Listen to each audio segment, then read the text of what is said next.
Novel yang sedang Anda dengarkan ini merupakan tayangan perdana eksklusif hanya di Max Novel, platform sastra Indonesia. Sayang, kita makan dulu yuk, baru pulang, ajak Doni. Maaf ya Yang, kayaknya aku nggak bisa deh sekarang, jawab Reva. Emangnya kenapa? Kamu mau kemana? Tanya Doni penasaran. Aku ada janji sama Nina dan Fanny, jawabnya. Sebetulnya ia berbohong. Ia ingin menyelidiki Reno, ingin mengetahui apa alasan Reno tidak tertarik sama dirinya. Gue boleh ikut gak? Please, ucap Doni memelas. Gak bisa dong, ini kan acaranya cewek-cewek. Nina langsung menjawab, sebenarnya mereka sudah tahu maksud Reva. Emang pada mau ngapain sih? Tanya Doni tampak curiga. Lu gak perlu tahu, ucap Fanny. Gue kan pacarnya Reva, boleh dong gue tahu? Tegas Doni. Reva yang dari tadi diam pun tampak kesal melihat Doni. Apa-apaan ini baru pacaran aja udah banyak ngatur gue, batin Reva. Gue nggak bakalan ngizinin Reva, kalau GK kasih tahu kalian mau kemana, ucap Doni dengan nada tinggi. Reva langsung berdiri, ia sudah tak tahan lagi. Kenapa gue harus minta izin sama lu?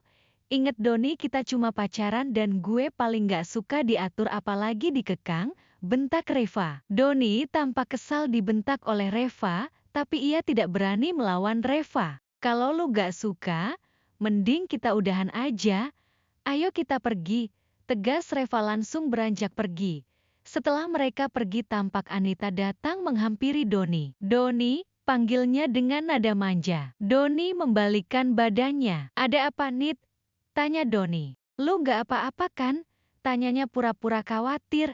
Gue gak apa-apa kok, jawabnya. Tadi gue lihat lu ditendang Reno, ucap Anita sembari tangannya mengusap pundak Doni. Gue gak apa-apa kok, tendangannya gak berasa di badan gue, ucap Doni berbohong, padahal sebetulnya ia merasa sakit. Reno dan Reza sudah tiba di area parkir sekolah, mereka pun langsung menaiki motor mereka masing-masing. Saat sampai di gerbang sekolah Reno sempat melihat Reva dan teman-temannya. Tapi Reno pura-pura tidak melihatnya dan langsung tancap gas. Reva sempat mengejarnya, tapi Reno sudah pergi dengan cepat. Reva tampak semakin geram. Rev, tungguin. Hehehe, ucap kedua temannya dengan nafas tersengal. Ish, si tanda bintang lan, dia udah pergi duluan, gerutu Reva. Lu kenapa sih Rev? Aneh banget, main lari aja, tanya Nina. Gue masih kesal sama tuh cowok, rutuk Reva. Doni maksud lu? Tanya Fanny. Bukan, tapi Reno, jawab Reva. Oh, gara-gara Reno, ucap mereka secara bersamaan dan langsung terkekeh. Kenapa lu pada ketawa? Emang lucu ya? Cecar Reva. Gak sih? Ucap Nina. Udah sekarang kita mau kemana nih? Tanya Fanny. Gue mau pulang aja, gue lagi gak mood hari ini. Reva langsung menuju parkiran. Rev, tunggu dulu, ucap Nina dan Fanny yang langsung mengikuti Reva. Sesampainya di parkiran, sorry, hari ini gue pengen sendiri dulu, gue lagi bad mood hari ini, jelas Reva dan langsung masuk ke dalam mobilnya, lalu pergi meninggalkan kedua temannya. Kenapa sih dia?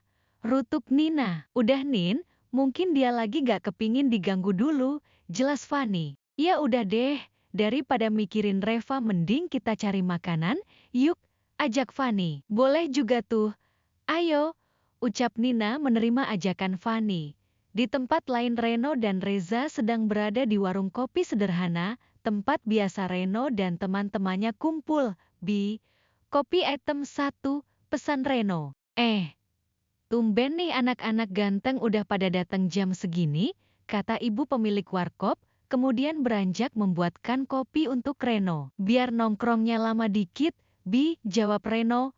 Oh gitu, jawab Bi Arum. Aku es dong Bi, ucap Reza. Mau es rasa apa Za? Tanya Bi Arum. Es jeruk aja, ucap Reza. Jadi kita mau ngapain nih Rey? Tanya Reza serius. Reno pun langsung menatap ke arah Reza dengan tatapan lebih serius lagi.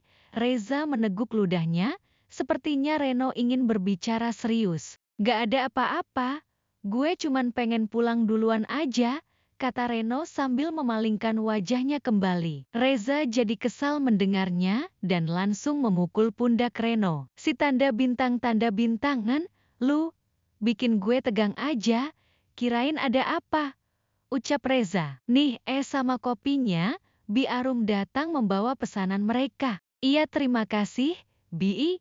Ucap Reza dan Reno. Sebenarnya gue takut kalau tuh cewek bakal nyemprot gue lagi, makanya gue buru-buru pulang, jelas Acil, sambil meniup kopinya. Hahaha jadi lu takut sama Reva? Reza tertawa mendengar ucapan Reno. Emang lu gak takut sama dia? Lu inget gak apa yang ia lakuin sama Budi? Ucap Reno. Reza pun menghentikan tawanya. Budi adalah teman sebangkunya Reza.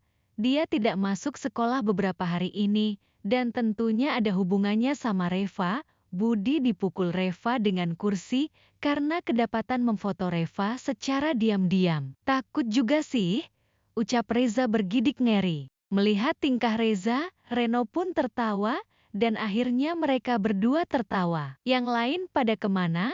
Tumben amat sepi, ucap Reno. Lu udah pada chat mereka, Za? Tanya Reno. Bentar lagi juga pada datang, jawab Reza. Tak beberapa lama kemudian, terdengar suara knalpot dari 2 motor matic dan 2 motor sport kemudian berhenti di depan warkop. Tuh, pada dateng kan? Ucap Reza. Za, lu main tinggalin aja sih. Ucap salah satu dari mereka yang masih memakai baju SMA yang berperawakan tinggi, berkulit putih bersih baru turun dari motor sportnya. Namanya Rio Baskara Putra dari pengusaha sukses, dia juga anggota geng yang diketuai oleh Reno. Iya, kita tadi takut dikejar sama kuntilanak, ucap Reza. Kuntilanak? Siapa Rey? Tanya Rio penasaran. Itu, tuan putri kita di sekolah, jawab Reza. Oh, Reva, kok bisa lu berurusan sama dia? Tanya Rio penasaran. Panjang ceritanya, gue males ceritainnya, ucap Reno malas. Ayolah, gue udah siap dengerin nih, rengek Rio. Melihat Reno hanya diam ia pun memanggil temannya. Woi, pada kesini, bos kita mau cerita sesuatu, lu pada mau denger gak? Teriak Rio. Ada apa nih Yo? Kayaknya seru banget, ucap salah seorang lagi yang bernama Mamat.